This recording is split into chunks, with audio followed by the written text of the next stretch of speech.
Welcome to TribPreps Recap Week 9. We've now finished the regular season. We're waiting playoff brackets tomorrow on Saturday. We're going to do a quick recap tonight. I'll do a scoreless. We'll chat about the games. We'll be back on Saturday with another one after we get all those playoff pairings. We can talk about, just kind of our reactions out of those and see who got in, who got out, that kind of thing. We had a lot of teams put themselves in position to be picked, but did not assure themselves spots tonight. So I'll get to the scoreless first. Central 20-10 over Logan in the battle for the Arc. A significant outcome because Toma 38, Onalaska 13, which means Central Onalaska share the MVC championship. James was over at UWL, so he saw the Arc game. We'll talk about that. Sparta beat Baraboo 32-28. Holman beat Reedsburg 42-8. Both of those teams moved into 3 and 4 conference records, so they have a shot tomorrow. Logan is the other 3 and 4 team. We have 4 3 and 4 teams in the MVC. We'll see who gets through tomorrow. In the Cooley, Aquinas 28-7 over West Salem. I was there. Aquinas wins the Cooley Conference Championship outright in that one. Westby 39-14 over Altoona. GET 42-0 over Arcadia. Black River Falls 12-7 over Viroqua. Westby gets second place in the Cooley in that one. West Salem third after those outcomes. Over in the Scenic Bluffs, Cashton 8. Onalaska Luther 3.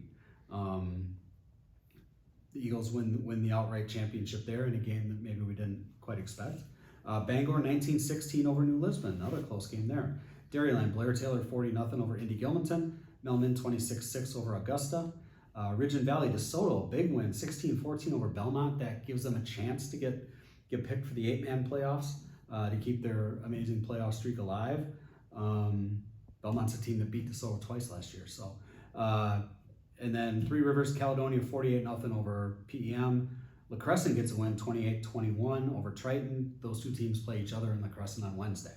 So let's start with your game at the Arc. A big win for Central there in, by all accounts, we thought would be a competitive game.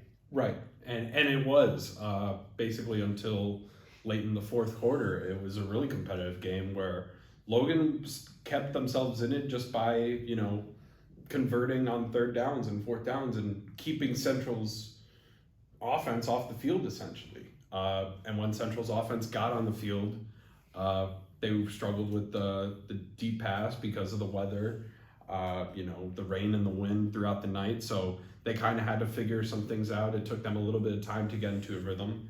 They took the lead to start the fourth quarter, and from there, the defense for Central did a lot to help seal this one. Fumble recovery led to a 53-yard touchdown run by Jude Alvarado.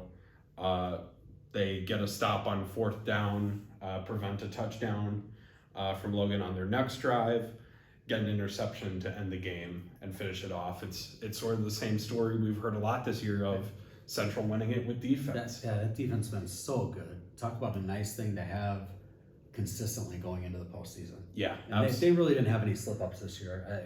They really played really well on that side of the ball this year. So that can only help them once we find out what their playoff path is going to be. Over in West Salem tonight, Aquinas scored 2 touchdowns early and then 2 touchdowns late in the third quarter.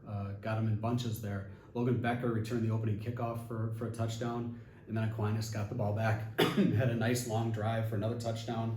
Before you know it, it's 12-0. But West Salem hung in there until the third quarter. Aquinas had another long drive, forced a 3 and out, and then West Salem went for it on fourth down. Cole Keppel gets a sack, knocks the ball free, and Aquinas gets the ball and scores again from there. So it was just a very impressive win, I think, for Aquinas. They were able to run the ball very well. Kyle White, 2 touchdowns, about 170 yards in this one. He carried 35 times. So and David Moline carried, I think he had 50-some yards on 10 or 11 carries, something like that. So they ran the ball very well, which is what they went out to do. Shane Willenbring leading that offensive line up there. And that's kind of where they won the game on the line of scrimmage. That's what Justin Yane, after the game, West Salem coach, said as well. Aquinas just kind of took over there in those 2 stretches and played well. I think West Salem made him punt a few times, which you don't see Aquinas do a lot of punting. So I thought West Salem, held its own for a large chunk of the game, but Aquinas made the plays when it needed to and used that offensive line to kind of wear the Panthers down. So We'll have more on lacrossetribune.com on those games. James talked to Jared Emersbach a little more about the Cashton Luther game. And we'll be back, like I said, we'll be back on Saturday to do another one of these, just to kind of talk about who's in the playoffs, who's out, and where our teams may be going for the first round, who's got a shot to maybe make a little run, and all that kind of stuff. So lots of stories, lacrossetribune.com. Another video for you to see tomorrow, or maybe even later today if you're watching it on Saturday morning. We'll get that posted in the afternoon. So I think that wraps up week 9 tonight. Thanks for joining us. We appreciate it. Hopefully you'll be back on Saturday to see what we have to say about the playoffs. Thanks.